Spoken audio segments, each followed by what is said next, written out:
So what is an International City of Peace? An International City of Peace was created by Fred Arment to foster peace as a consensus value of cities of peace and villages and communities around the world.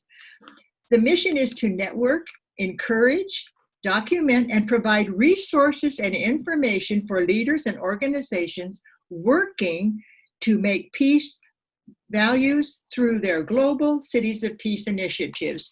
The website for the International Cities of Peace is loaded with more than 300, I think we're up to almost 300 cities of peace, and I hope you'll take a look at International Cities of Peace. So without further ado, let's get right into our speakers today. I first chose to have Dennis Wong. He is a wonderful member of the International Cities for Peace Board. He is the co-founder of the Rotary Action Group for Peace. He's a member of My Rotary E-Club of World Peace. In other words, you're hearing Dennis Peace Wong. If you go to the United Nations, you'll probably find Dennis Wong doing some kind of work there because that's his passion, that peace begins with each of us. Dennis Wong, would you please give us a 10-minute overview of how you got involved with the International Cities for Peace and what is your vision? Thank you very much, Barbara. First of all, I am a member of UNA in Southwest Connecticut. So I'm a member of the United Nations Association USA, rah, rah, rah. And also Rotarian, and also part of the International City of Peace. First of all, I think, imagine, what would be your legacy, your gift to the city, the community that you love? Think about it for a second. You might even, close your eyes and just kind of visualize. Barbara just mentioned, visualize coming into Santa Barbara and seeing some signage that says Santa Barbara, City of Peace. And in fact, sometimes if you have time, I'm not sure if you got a chat box, you might even write out the city you're from and write out the city, and underneath it say City of Peace. And it's amazing the fact that the impact that it has on yourself and people who see it. And one of the things that, it's about leaving a gift to your city, and making your city a city of peace could be your gift, your legacy to the community that you love. How did it start? And this is one of the things that I'm glad that Santa Barbara is moving forward. It started really as Barbara mentioned, Fred Arment, who about 15 years ago co-founded the Dayton International Peace Museum. In fact, it's the only peace museum in the United States.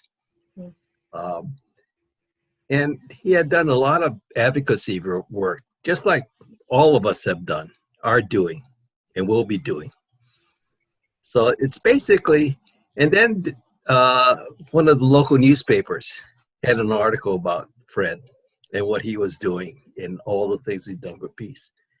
And there was the newspaper that said, what Fred had done is really made Dayton a city of peace.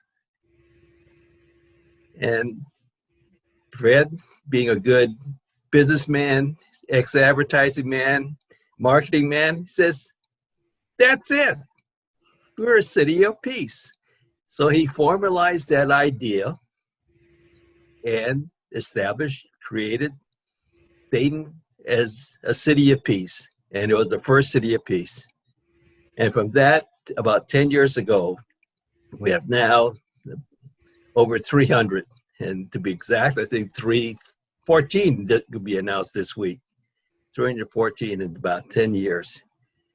And again, it's really what Fred has done with Dayton and what other people are doing around the world is, in addition to doing great work, is the fact that they're also leaving behind or establishing their city with something that is valuable to be a city of peace.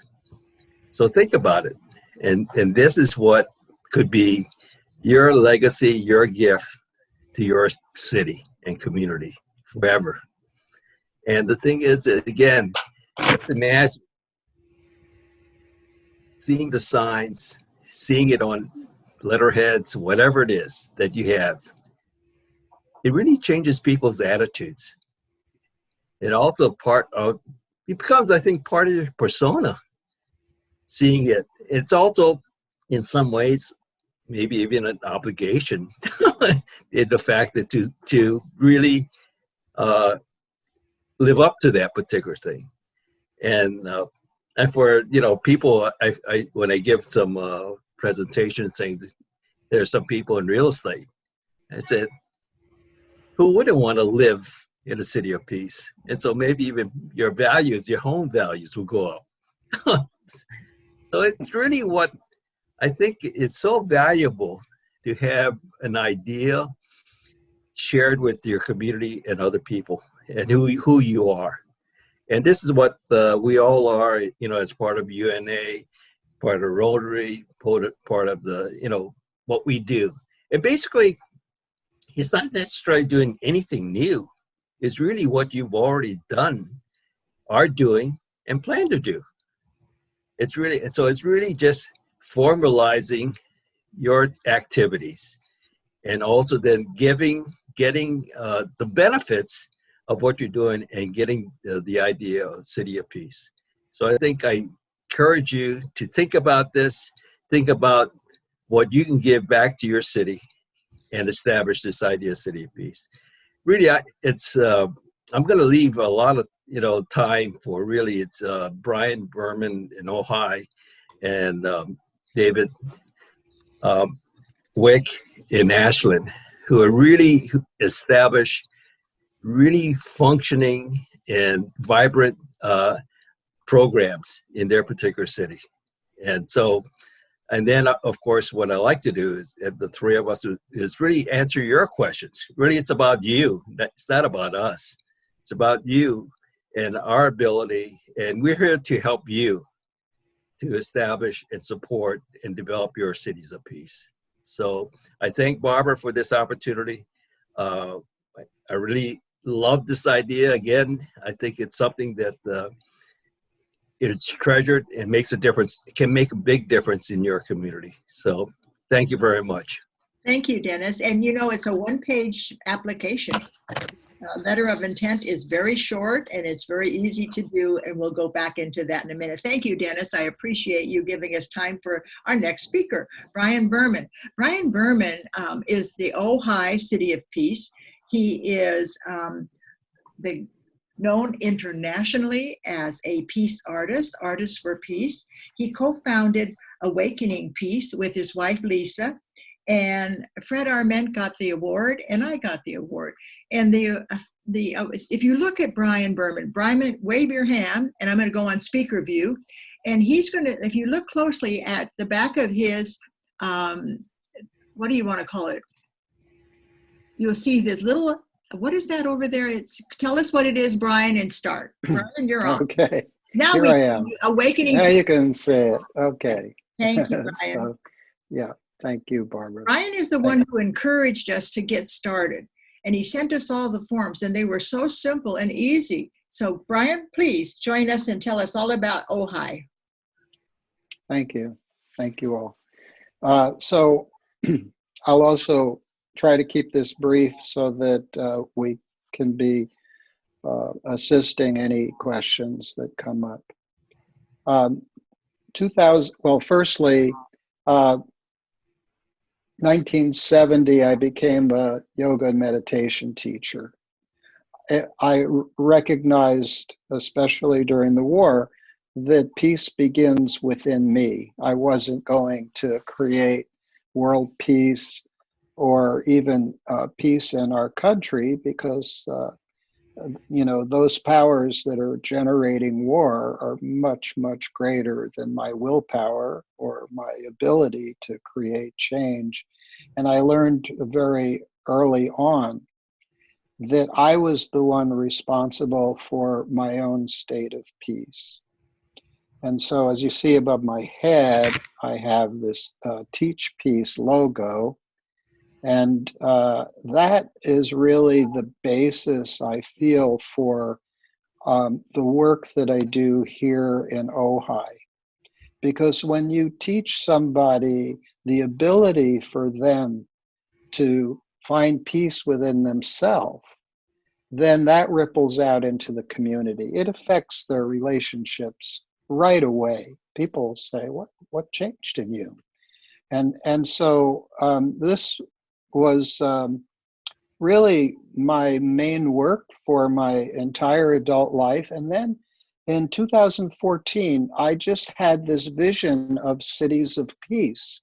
And I started sharing that I wanted to create Ojai as a city of peace. And somebody had done a workshop with Fred Arment. And she says, well, we don't have to create a new nonprofit organization. We don't have to reinvent the wheel. Let's just apply and be Ojai International City of Peace. So Ojai does have a long reputation. It had some amazing peace builders and a tradition of honoring the United Nations Peace Day, September 21st. Long tradition for that. And so we just began, we went out on an event called Ojai Day with our clipboards.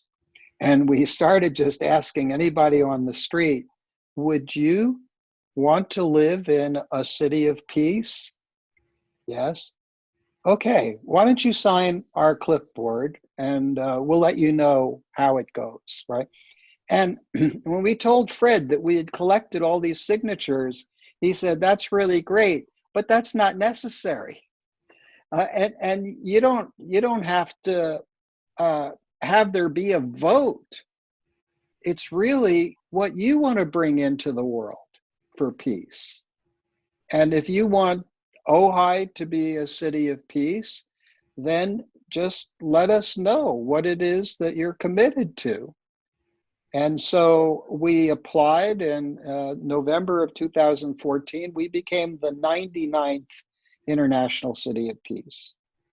And there was something very magical about that because, as Barbara mentioned, I'm an artist for peace. I've been creating artwork that's peace-oriented. And if you look to my right, I guess it is, over there. That design is a design that came into a meditation, and I saw it as symbolizing the unity of humanity. It was like a sense that if people got that we're one humanity, then we would be more compassionate and respectful of others. But the basis of conflict is that we feel separate and we feel the other is the enemy or at fault. But with this one design, I felt like this is a symbol for our unity. This is a symbol for peace. And so I began to show it around town. And people agreed that we needed a new symbol for our unity because most of the symbols, especially what people wear, identify with just one group. It might be a religion, it might be a sect, it might be, whatever they identify with, a Rotarian. Well, what about all the rest of the people in the world? Aren't they part of my human family? So how do we unify? And that's education. So we do a lot of things here in the name of peace, and we do have signs like the sign there in blue, and as you see at the bottom, we are a nuclear-free zone. And when I collaborated with Dr. Robert Dodge, who is the president of the Los Angeles chapter of Physicians for Social Responsibility, and part of the team that received the Nobel Prize for abolishing nuclear weapons, he brought forward an initiative that our city council agreed to, which is we will divest from any of our funds that are supporting the development or the creation of nuclear weapons. That's a big step. And so every sign as people enter, when we have 4 different roads coming into Ojai, they all have this welcome sign that you're seeing.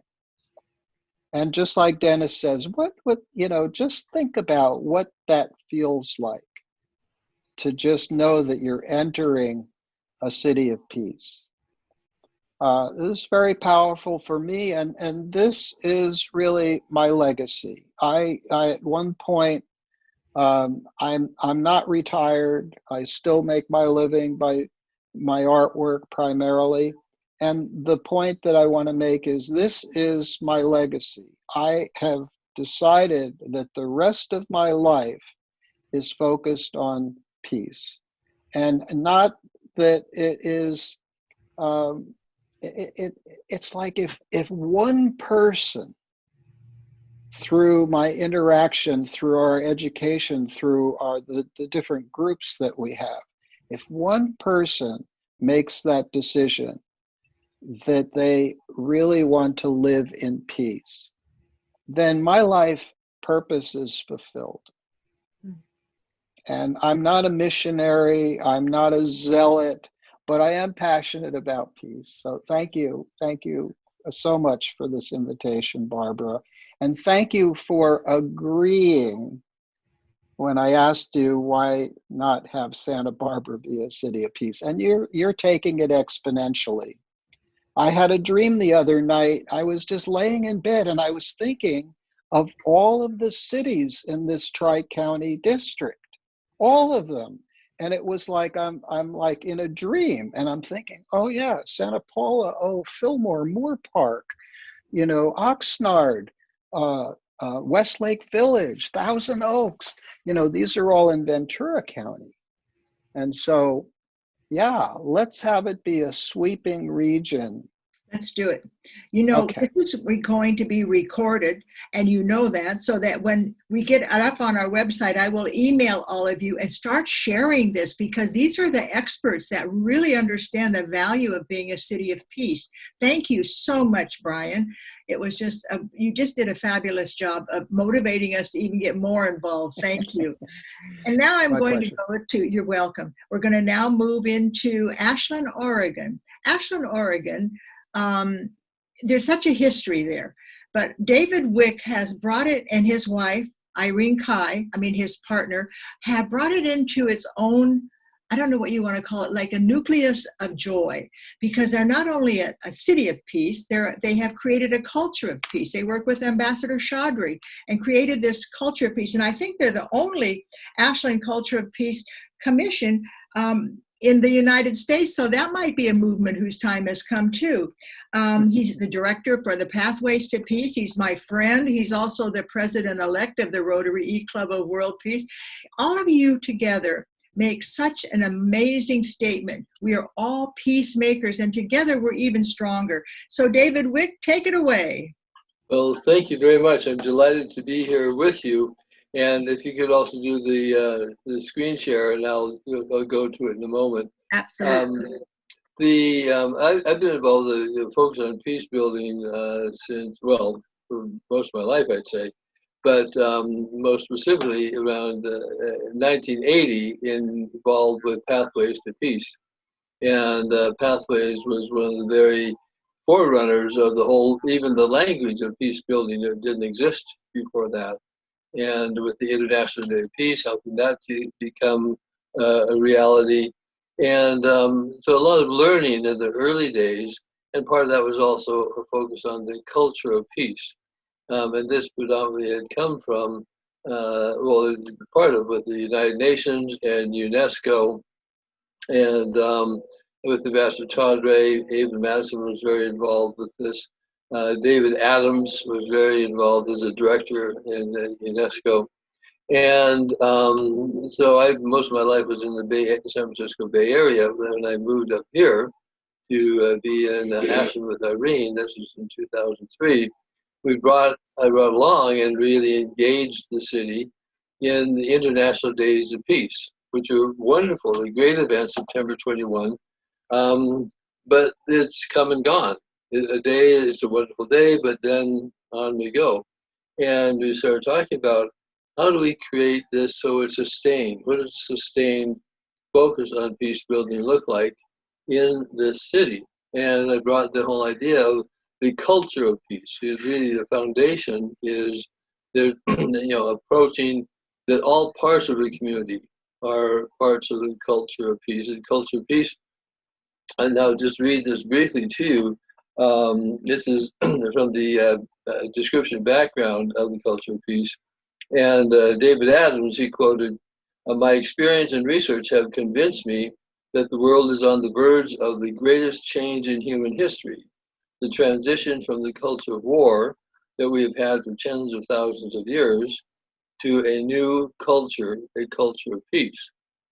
And further on it says, and this from the UN, the culture of peace is a set of values, attitudes, traditions, and modes of behavior and ways of life. Cities are the real societal structures, structural level where the culture of peace rubber meets the road. The individual person is always the bottom line in peace and peace building daily choices, but it is the city that has the reach, authority, responsibility, and influence to set the positive tone and direction for so many people.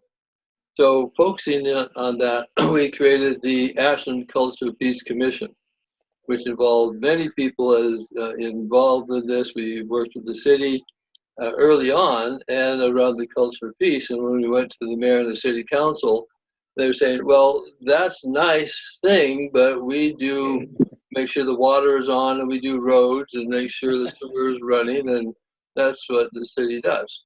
And over time, they started to really see, when we're talking about a culture of peace, it's a quality of life.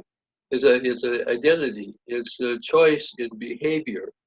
And so then when I also along the way knew of Fred Arment and the International Cities of Peace, and just going ding ding, it just like absolutely makes sense for Ashland. And Ashland has a deep history actually going back to Native Americans. It's a place where Native Americans would come, put down their weapons to be in a place where they could come together and talk. So we brought the whole idea of the International Cities of Peace. So Barbara, if I have the screen share, okay. And just hit the green button. Yeah. So I'm going. It says host disabled participant screen sharing. So please do it again. And, Okay. And great. Here we go.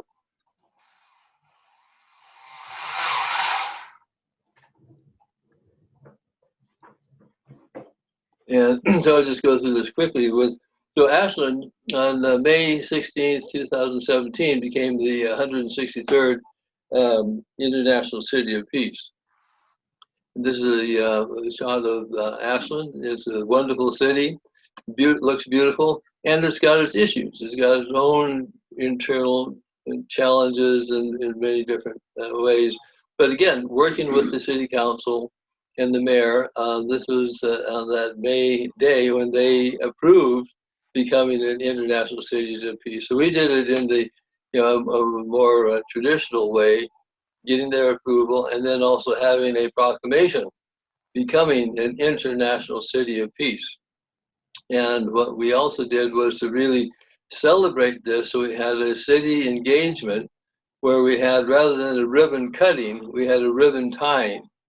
And where we had the City Chamber of Commerce and City Council and Rotary and a lot of people come together to celebrate and really acknowledge becoming an International City of Peace, which really was a wonderful experience for everybody. And the Ashland Culture Peace Commission, we're the ones that had that happen. So I'll stop the share. But one of the things that is important about this that I find is that as declaring as an international city of peace, it also is an umbrella that supports peace building work. And when you want to be engaged with different activities, and it can take many different forms, but it's part of the expression of, or part of supporting, being an international city of peace, being a city of peace. So it also gives support for peace building activities and helping people understand, oh, this is part of a bigger picture. This is part of, we're doing something wonderful. And it also connects with this network. We have this international network where we're all, supporting each other. As a matter of fact, in one of the situations with our chief of police, through Fred, connected with the head of the police department in Nigeria. And so they were talking about community policing, so that was a real benefit. So that was one of the direct opportunities that came about. So I'll leave it at that, but it is something that, again, is part of what we do with it. How do we utilize this designation? Because we're all in evolution. We're all in growth, and it's needed significantly, as we know. Thank you very much. Thank you, David. And I really appreciate what you said about the culture of peace, because it really is part of the United Nations, and you're a member of our UNA, and your UNA. So it's really important that we identify that. Now I'm going to move over and we're going to meet Fred Arment. I have maybe about a 3-minute video of Fred Arment. And David, are you ready to share screen? This is my other David. David, my intern David. He's going to share the screen. And he's going to show us Fred Arment. Okay, David, take it away.